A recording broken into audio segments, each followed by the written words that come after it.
Hallelujah. Christ is risen. The Lord is risen indeed. Hallelujah. Good morning. Today is the fourth Sunday of Easter. It's also known as Good Shepherd Sunday. Let us pray. O God, whose Son Jesus is the Good Shepherd of your people, grant that when we hear his voice, we may know him who calls us each by name, and follow where he leads, who with you and the Holy Spirit lives and reigns, one God, forever and ever. Amen. A reading from the first letter of Peter. It is a credit to you if, being aware of God, you endure pain while suffering unjustly. If you endure when you are beaten for doing wrong, what credit is that? But if you endure when you do right and suffer for it, you have God's approval. For to this you have been called, because Christ also suffered for you, leaving you an example so that you should follow in his steps. He committed no sin, and no deceit was found in his mouth. When he was abused, he did not return abuse. When he suffered, he did not threaten. When he entrusted himself to the one who judges justly, he himself bore our sins in his body on the cross, so that free from sins, we might live for righteousness. By his wounds you have been healed.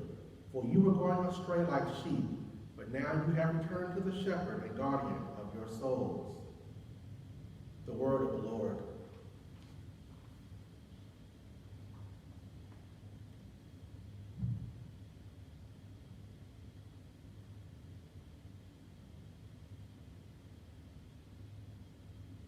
The Holy Gospel of our Lord Jesus Christ according to John. Jesus said, Verily, very truly I tell you, anyone who does not enter the sheepfold by the gate, but climbs in by another way, is a thief and a bandit. The one who enters by the gate is the shepherd of the sheep. The gatekeeper opens the gate for him, and the sheep hear his voice. He calls his own sheep by name and leads them out. When he has brought out all his own, he goes ahead of them, and the sheep follow him because they know his voice. They will not follow a stranger, but they will run from him because they do not know the voice of strangers. Jesus used this figure of speech with them, but they did not understand what he was truly saying to them. So again, Jesus said to them, Very truly I tell you, I am the gate for the sheep. All who came before me are thieves and bandits, but the sheep did not listen to them. I am the gate. Whoever enters by me will be saved, and will come in and go out and find pasture. The thief comes only to steal and kill and destroy. I came that they may have life and have it abundantly. The Gospel of the Lord.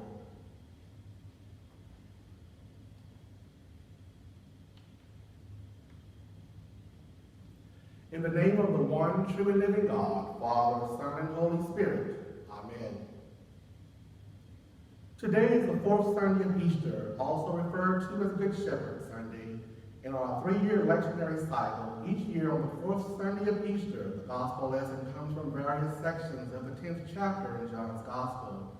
In this chapter, Jesus refers to himself as the Good Shepherd and speaks of caring for his sheep. During this time when we are living in the midst of a pandemic, it would be easy for me to say, let me preach on the obvious and make it easy on myself. I resisted that because I felt the message in the epistle calling to me. I even had a dream in which my New Testament professor appeared to me. She did not say anything, but I knew what that look meant. Preach the difficult text. So with that, I decided to focus this Sunday sermon on the first letter of Peter, chapter 2, verses 19 through 25, with one exception. I included the verse which is omitted in our lectionary, verse 18.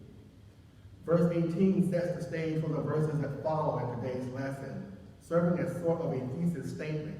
So, why was it omitted from the lectionary? It has been said that editing was necessary in each of the books of the Bible for the Sunday lectionary so that the lessons would not be too long for a Sunday service. Others have questioned what was chosen to be edited and why. There is a feeling that some verses are too harsh or upsetting to be heard for fear of upsetting or offending people. In my opinion and those of some commentators, that is the case with today's epistle. Verse 18 reads, Slaves, accept the authority of your masters with all deference, not only those who are kind and gentle, but also those who are harsh.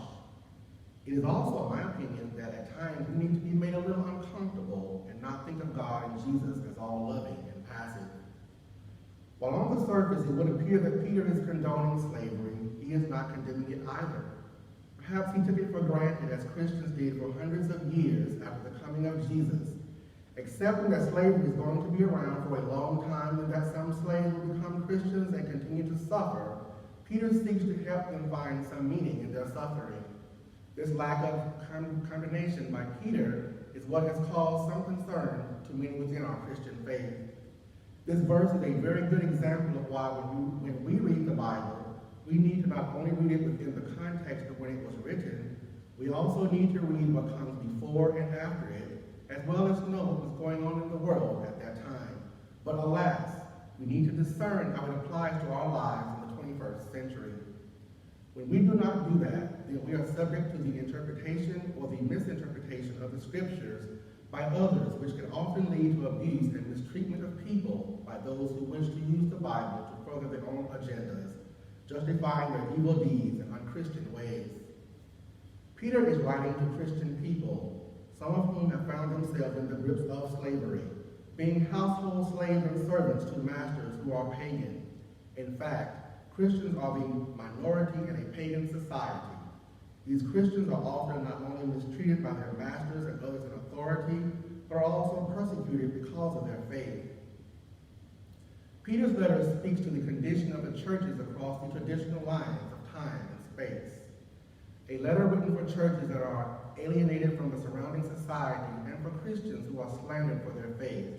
It has provided comfort for believers in troubled times from the end of the first century to now. They are often viewed as aliens or exiles. This portion of Peter's letter to the Christians in these churches and what is contained in it are known as household codes. These codes are there to help those being persecuted to not retaliate, but to be reminded that Jesus too endured suffering by others by doing nothing wrong.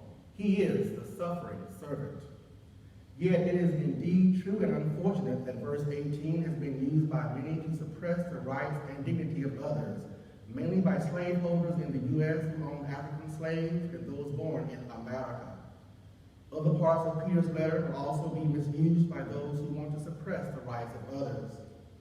Taken into their context, this passage can serve the interests of oppressive regimes, however well-dressed in piety.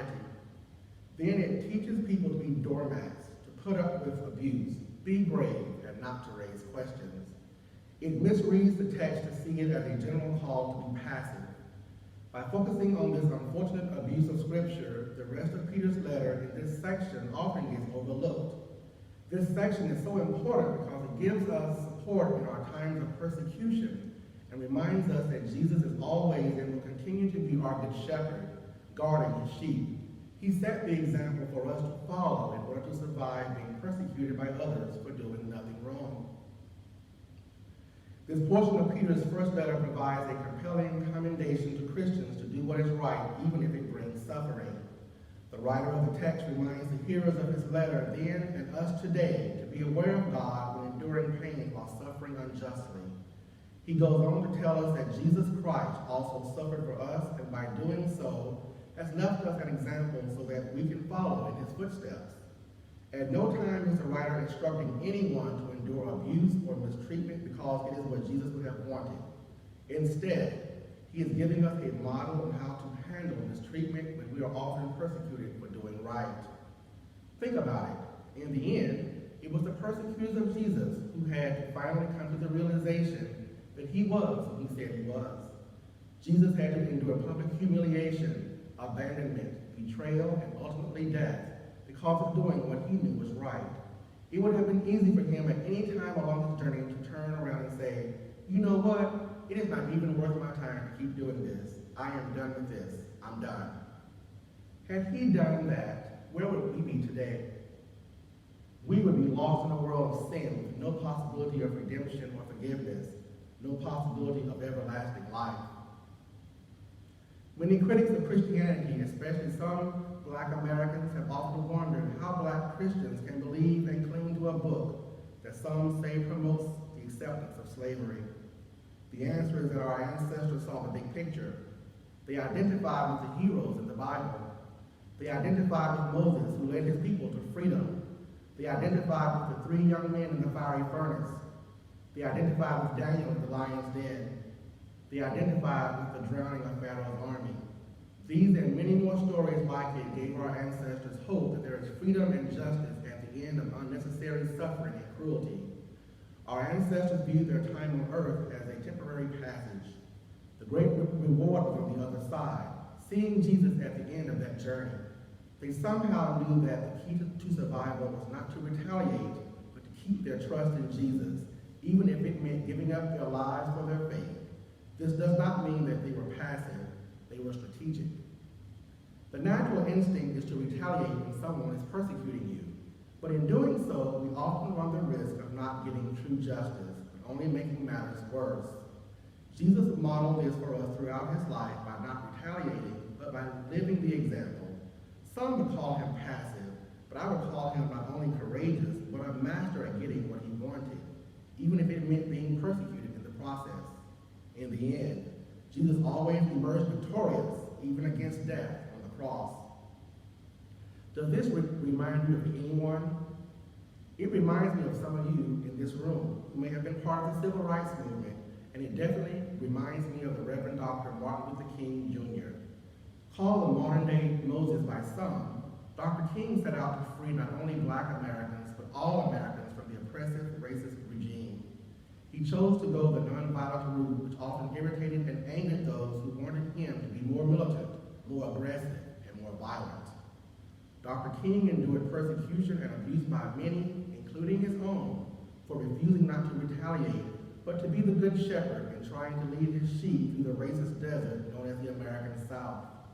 People could have chosen, and some did, to not follow Dr. King and encourage retaliation, but what would that have really accomplished? Yet, during Dr. King's shepherding of his flock, many were persecuted, tortured, and even killed. Our civil rights shepherd would eventually fall prey to death, but because of his vigilance, resilience, and willingness to stay true to the teachings of Christ and endure even when those around him persecuted and abused him for no reason, others began to take note, especially the media, who put a spotlight on innocent people being abused and slaughtered by people who supposedly call themselves Christians. These oppressors were not Christians. Christ would never have taught, encouraged, or condoned such behavior. So how does Peter's letter apply to our lives today? We are living in times drastically different than the first century or even the 1960s.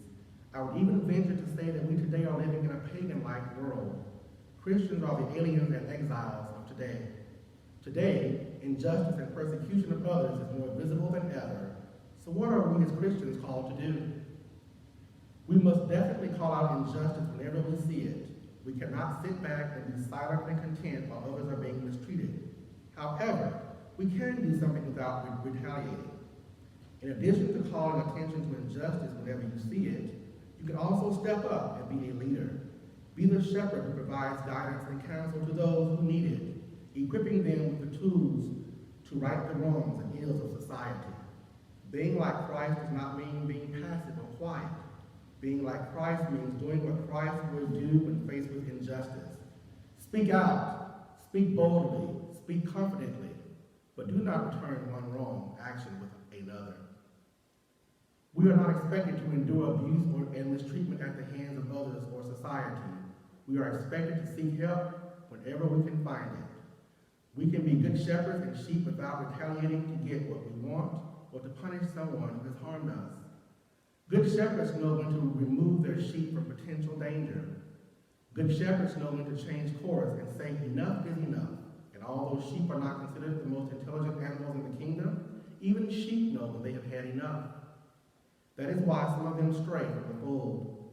Sometimes sheep need to get away only to find out that being in the fold is what is best for them. The shepherd can only set the example and try to get the sheep to return, but in the end, it is up to the wandering sheep to make the final decision. We also know when we have had enough as well. Our good shepherd, Jesus Christ, does not want any of his sheep to be in danger. He wants his flock to be close to him, to be faithful, recalling that he is the good shepherd who lays down his life for his sheep. Jesus does not want his sheep to suffer unjustly for doing what is right. If you as a follower of Christ and a child of God find yourself in a situation of abuse or danger, do what the sheep do and run to safety. Sheep will rely heavily on their senses for safety, and so should we. Sheep have a natural flocking instinct, which makes them more difficult to fall prey to predators. In the end, sheep depend on their shepherd for additional protection and guidance. If you as a Christian are being persecuted because of your beliefs, do not retaliate and do not abandon your faith. Stay together with your flock, other Christians, who can help you to stay strong in your faith and be of aid when you are in trouble or distress. Remember the Good Shepherd and know that if you persevere as he did, not only will your faith be stronger, but you will be an example for others to follow, just as our Good Shepherd, Jesus Christ, set the example for us.